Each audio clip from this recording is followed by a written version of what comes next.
जी, आप देख रहे हैं क्रिकेट लूज टॉक और हमेशा की तरह इंग्लैंड से हमारे साथ मौजूद हैं आदिल अब्बासी साहब। आज हम बात करेंगे जी न्यूजीलैंड के और पाकिस्तान के पहले टेस्ट मैच की जो कि ड्रॉ हुआ, और उसके अलावा हम बात करेंगे आज सेकंड मैच टेस्ट मैच जो कि अभी कुछ घंटों बाद शुरू हो जाएगा। ऑलमोस्ट आई थिंक 8 घंटे बाद वो शुरू हो जाएगा। और उससे पहले सबसे पहले देखने वालों को हैप्पी न्यू ईयर। अस्सलाम सरदार जी। वालेकुम अस्सलाम, happy new year to happy all. New year जी। सरदार साहब, पहले तो पहले टेस्ट मैच की बात कर लें। पहले तो मैंने कहा आपसे पूछ लूं कि 7 अपने बैट्समैन खिलाए सरफराज को मिला के, और 1 हमने ऑलराउंडर खिलाया, नहीं सॉरी 8 हमने और 2 हमने स्पिनर खिलाए, और 1 हमने स्पेशलिस्ट फास्ट बॉलर खिलाया। पहले तो ये बताएं, जो पाकिस्तान की ये टीम थी, ये आप इससे सैटिस्फाइड हैं या बहुत ही डिफेंसिव टीम लगी आपको? जो मुझे तो बहुत डिफेंसिव टीम लगी है। देखें जी, ओपनिंग तो मेरे ख्याल में ठीक जा रही है। अब्दुल्ला शफीक थोड़ा सा स्ट्रगल कर रहे हैं, लेकिन अच्छा प्रोस्पेक्ट है। थोड़ा सा टेक्निकली थोड़ा सा बेहतर होना पड़ेगा स्पिन के अगेंस्ट। शान मसूद थे तीसरे नंबर पे, अगेन अच्छी फॉर्म लेके आए हैं। अभी तक उन्होंने उसको जस्टिफाई तो नहीं किया, लेकिन उम्मीद है कि हम थोड़े से चांसेस देंगे तो वो खेलेंगे। बाबर आजम और साउथ शकील दोनों बहुत अच्छा खेल रहे हैं। साउथ शकील अगेन फवाद आलम की जगह उनको लाया गया, लेकिन उसको बड़ा जस्टिफाई किया।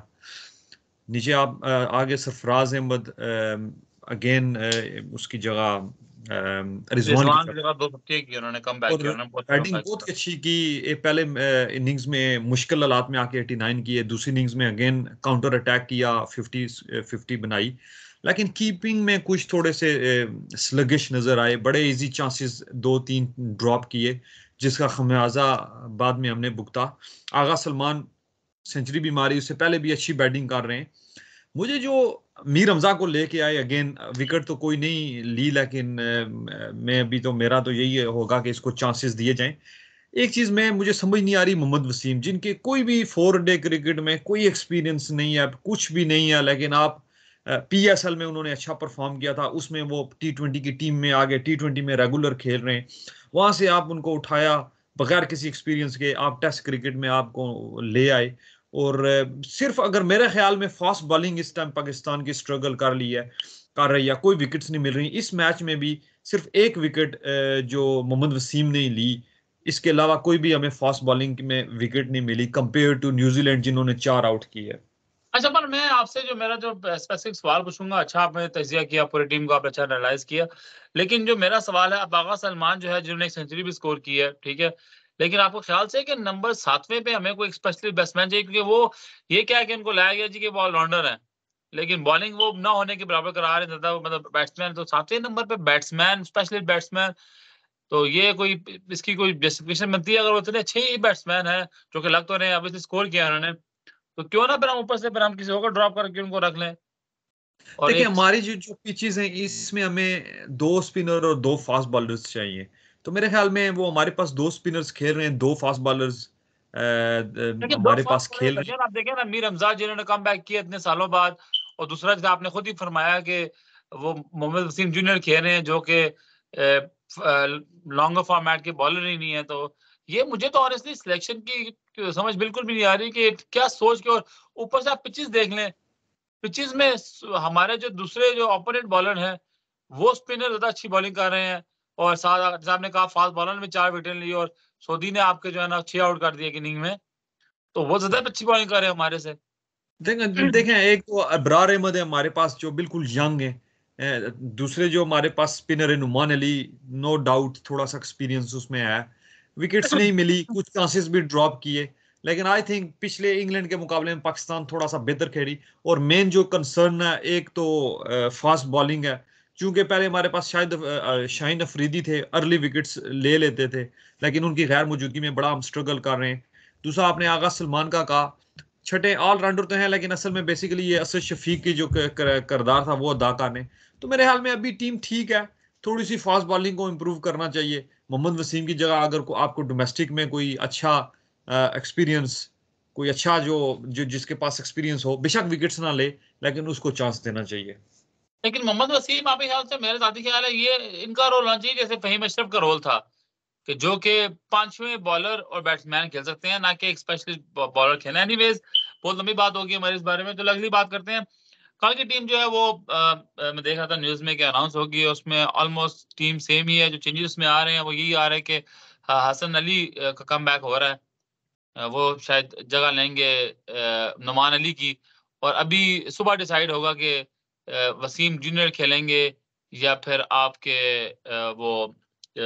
वसीम जूनियर खेलेंगे या फिर उनकी जगह नुमान अली खेलेंगे।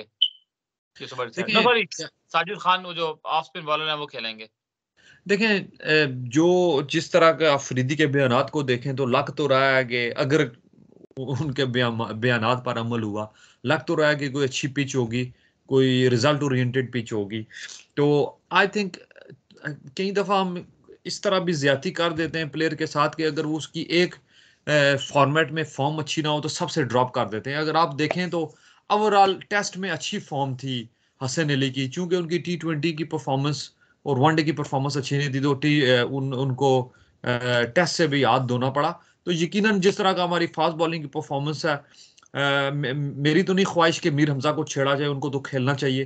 वो कल हाँ, खेल अगर वो अगर कल चेंज खेल करना है तो मोहम्मद वसीम की जगह एक अच्छी ऑप्शन आ सकता है हसन अली, क्योंकि उनको वापस कम बैक हो रहा है तो उनका भी टेस्ट हो जाएगा कि आया उन्होंने अपनी जो खामियां कुताइयां थी उस पर काबू पाया कि नहीं पाया। अच्छा, मैं आपको एक बात क्लियर कर दूं कि जो कल जो ड्रॉप हो रहे हैं प्लेयर, वो नुमान अली कंफर्म है, वो ड्रॉप हो रहे हैं, उनकी जगह हसन अली आ रहे हैं। सिर्फ जो अभी टाई पड़ा हुआ है वो मोहम्मद वसीम जूनियर और साजिद खान के दरमियान में पड़ा हुआ है, वो भी कल पिच दे के उस पर डिसाइड होगा इन दोनों में से कौन खेलेगा। बाकी जो 10 है वो कंफर्म हो चुके हैं। आई थिंक बड़े अच्छा डिसीजन है। अगर पिच फास्ट बॉलर को सपोर्ट कर रही हो तो चलो एक एक्स्ट्रा फास्ट बॉलर आ जाएगा, अगर स्पिन को सपोर्ट कर रही हो तो फिर तो नुमान अली और इब्रार अहमद दोनों को खेलना चाहिए। नहीं, नुमान अली कल नहीं खेले, नुमान अली को कल ड्रॉप कर दिया उन्होंने। या साजिद, वो भी तो स्पिनर है साजिद खान। हाँ, वो ऑफ स्पिनर के जो खास में लिथम आप पता है बहुत तंग कर रहे हैं, तो लेफ्ट आर्मर के लिए आई थिंक अच्छा होगा, एक अच्छा ऑफ स्पिनर आपको चाहिए और जो देखें काम करता है। न्यूजीलैंड के टीम में 3 से 4 लेफ्ट हैंडर वैसे ही मौजूद हैं। डेविड कॉनवे हैं, टॉम टॉम लैथम है, और नीचे भी एक आध आपके पास उनके पास हैं। तो मेरे ख्याल में अच्छा एडिशन होगा ऑफ स्पिन को अगर ट्राई किया जाए।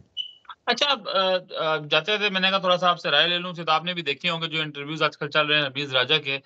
तो अगेन हम हमेशा कोशिश ये करते हैं कि तनकीद ब तनकीद हम ना करें, हम कोशिश करते हैं कि हम वो बात करें जो हमें ठीक लगती है, सिर्फ ये नहीं कि हम अपने नापसंद पसंद पे बात करें।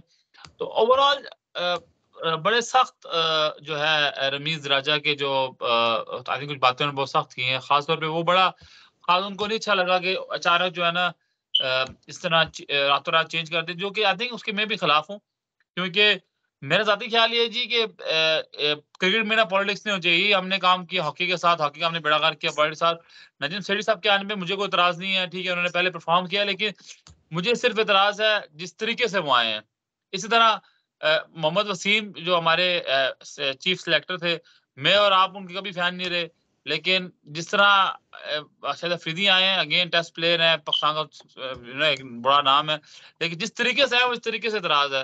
तो इस बारे में आपकी राय क्या है? मैंने कहा आपसे ही पूछ लूं। देखें जी, सबसे पहले तो ये हम डिनाई करें ना करें, ये तो एक चीज फैक्ट है कि ये जो PCB के चेयरमैन की पोस्ट है ये तो पॉलिटिकल पोस्ट बन चुकी है। जैसे ही गवर्नमेंट चेंज होती है तो ये पोस्ट भी, जो भी चेयरमैन होता है, हाथ धोना पड़ता है। इसी तरह जब PTI की गवर्नमेंट आई थी तो रमीज राजा भी इसी तरह आए थे, इसी तरह नजम सेठी को हाथ धोना पड़ा, इसी तरह उस वक्त जो कर्ता धर्ता थे उनको हाथ धोना पड़ा। नहीं नहीं, ये बात एक आप एक मैं आपकी यहाँ करेक्शन कर दूं। जब बीडीआई की गवर्नमेंट आई थी ना, जब सेठी ने इस्तीफा दिया था, उसके बाद एहसान मानी आए थे। एहसान मानी ने अपने 3 साल का अपना टेन्योर पूरा किया। जब उनका 3 साल का टेन्योर खत्म हुआ तो फिर मेरे 3 साल का टेन्योर पे आए हैं। जी बिल्कुल, इसी तरह मैं यही आपको समझाने की कोशिश कर रहा हूं। तो नजम सेठी ने द्वार पे पढ़ लिया था ना, तो उन्होंने इस्तीफा दे दिया। इस्तीफा ना देते तो उनको इसी तरह निकाल दिया जाता। सो उन्होंने द्वार पे लिखा हुआ पढ़ लिया। सो पहली तो बात आपसे मैं बिल्कुल एग्री करता हूँ, ये इसको पॉलिटिकल नहीं होना चाहिए। इसको जो भी आए इंस्टीट्यूशन की तरह रन हो, जो भी एक टेन्योर रख लें 2 साल 3 साल, उसको कंप्लीट करके उसको जाना चाहिए, बेशक गवर्नमेंट चेंज होना हो इसी तरह। लेकिन ये पाकिस्तान है, बहुत सारी चीजें यहाँ पे नहीं होनी चाहिए जो हो रही होती हैं। अब जैसे ही अगर कल गवर्नमेंट चेंज होती है, इसी तरह लेट्स सपोज PTI की गवर्नमेंट आ जाती है, तो यही काम होगा नजम सेठी के साथ। अगर रमीज राजा आएंगे तो वो भी इनको टाइम नहीं देंगे, एक मिनट में उनको हाथ में पकड़ा के रास्ता दिखाएंगे। इस तरह का नहीं होना चाहिए। बहुत सारी आइडियल सिचुएशन तो यही है, लेकिन अनफॉर्चुनेटली ऐसा हो रहा है, और जब तक ये पॉलिटिकल पोस्ट होगी होता रहेगा। नहीं, चलो आखिरी बात मैंने आपसे ये पूछनी थी कि आजकल बहुत खबर चल रही है जी कि नजम सेठी के सोशल मीडिया पे मैं देख रहा हूँ कि नजम सेठी के दौर में जी पाकिस्तान नंबर 1 टीम थी T20 में और मिर्जा के दौर में नंबर 5वें पे आ गई। इस तरह का जो कंपैरिजन हो रहा है, तो आपके ख्याल से कि टीम की परफॉर्मेंस को लिंक करना डायरेक्टली चेयरमैन के साथ ये ठीक है? क्योंकि चेयरमैन तो बेसिकली एक पूरी कॉर्पोरेशन को चला रहा है ना। जो टीम को जो रन कर रहा है वो आप कप्तान कर रहा है, सेशन कमेटी कर रही है, कोच कर रही है, वो टीम रन कर रही है। देखें जी, ये मैं तो इस चीज़ को बिल्कुल नहीं मानता। अगर वो पहले नंबर पे थी तो उसमें चेयरमैन का कोई किरदार नहीं था। अगर आप 5वें नंबर पे है तो उसमें चेयरमैन का कोई किरदार नहीं है। चेयरमैन की अगर आपने परफॉर्मेंस देखनी है तो जो मैनेजीरियल इश्यूज हैं उससे आप जज करें। जिस तरह पाकिस्तान की क्रिकेट वापस आई, इसमें आप चेयरमैन का किरदार अहम होता है। जिस तरह न्यूजीलैंड की टीम आके वापस गई, इंग्लैंड ने इनकार कर दिया, जो स्टांस बोर्ड ने लिया, जिस तरह का वापस उनको लेके आए, तो इस तरह के मैनेजेरियल जो रोल्स हैं, इसी तरह पीएसएल का इनेकाद जो था, इसके बेस पे आप जज कर सकते हैं। नंबर 1, नंबर 2, नंबर 3, ये मैं इस चीज को नहीं मानता इसमें कि किसी किस्म का कोई किरदार नहीं होता, और ना इस पे जज करना चाहिए चेयरमैन की परफॉर्मेंस को। और एक आखिरी सवाल भजन आपसे, फिर हम अलविदा लेंगे कि ये जो पिचेस का मसला है, अब पाकिस्तान क्रिकेट में बहुत सारे मसले मसाइल है। मैं किसी सोच रहा हूँ आपसे पूरी इस पे बात करेंगे, लेकिन इस पे सिर्फ राय ले लूं कि इस पे बहुत बात हो रही है पिछले कोई 6 हफ्ते से। ये पिचेस का मसला आपके ख्याल से बेसिक रीजन क्या है? क्यों पिच पाकिस्तान में सही नहीं बनती? वजह क्या है इसकी? सिर्फ और सिर्फ डिफेंसिव माइंडसेट है। आपको याद होगा इंग्लैंड की लास्ट टाइम जब इंडिया की टीम आई थी, फैसलाबाद में डेड पिच थी, लाहौर में बिल्कुल डेड पिच थी, खाली दोनों टीमों ने एक एक इनिंग खेली थी। लेकिन उससे तंग होके इसी कराची के स्टेडियम में घास छोड़ दी थी, और जब मोहम्मद इरफान हैट्रिक। पठान ने हैट्रिक की थी। तो ये सिर्फ डिफेंसिव माइंडसेट है। यूजली कैप्टन में कोचिंग स्टाफ ये फीड करते हैं कि इस तरह की हमें पिच चाहिए, उस तरह की पिच बना के दी जाती है। ये तो आपको भी पता और मुझे भी पता है कि हमारे जो कैप्टन्स पास में भी रहे, अभी भी रहे हैं, वो डिफेंसिव माइंडसेट के साथ खेलते रहे कि हम कहीं हार ना जाए। तो उसी उसी का नतीजा हमें ये पिचेस देखने को लेकिन मिलती हमारा मसला ये भी है ना भजन, ग्रीन बनाते हैं फिर भी दूसरों के फास्ट बॉलर तो है ही अच्छे हमसे। तो अगर हम स्पिनर बनाते हैं, जो कि हमें नेचुरली, हम पाकिस्तानी टीम है, एशिया में हम स्पिनर अच्छा खेलते हैं, लेकिन अगर हम स्पिन ट्रैक बनाते हैं तो फिर दूसरी टीम के जो है वो हमने बड़े बड़े सुपरस्टार बनाए हैं स्पिन बॉलिंग में, आपको तो पता ही अनफॉर्चुनेटली होगा। यही हम जब 2010 के बाद जब हमने मिसबा की कैप्टनसी में पहले नंबर पे पोजीशन हासिल की थी, तो दुबई में हमने स्पिनिंग ट्रैक्स बना के हम वो सीरीज जीते थे और पहली पोजीशन हासिल की थी। अनफॉर्चुनेटली अभी हमारे जो स्पिनर्स में वो मयार और उस तरह की कारकर्दगी नहीं रही, तो इसलिए हमें थोड़ा सा नुकसान हो रहा है। वरना यूजली 2008-9 से लेके 2014-15 तक जब हमारे पास अजमल अजमल थे, तो हमने स्पिनिंग ट्रक्स की बेस बना के ही हम जो है ना अच्छी परफॉर्मेंसेस दी थी। चलिए ठीक है जी, आई होप कि कल मैच का जो आगाज हो रहा है उसमें पाकिस्तान बेहतरी करे। बहुत ही लंबा टेन्योर हो गया पाकिस्तान का, जो कि 4 लगातार टेस्ट मैच वो हार चुके हैं, 5वां फिर उसने ड्रॉ किया है। एक जीत हमें जरूरत है टेस्ट मैच में। नई ख्वाहिशात हैं, और अगेन जाते जाते फिर सबको नया साल मुबारक हो। नया साल सबके लिए बरकत और अच्छा साबित हो। अपना ख्याल रखिएगा। जिंदगी तो फिर होगी मुलाकात। अल्लाह हाफिज। अल्लाह हाफिज।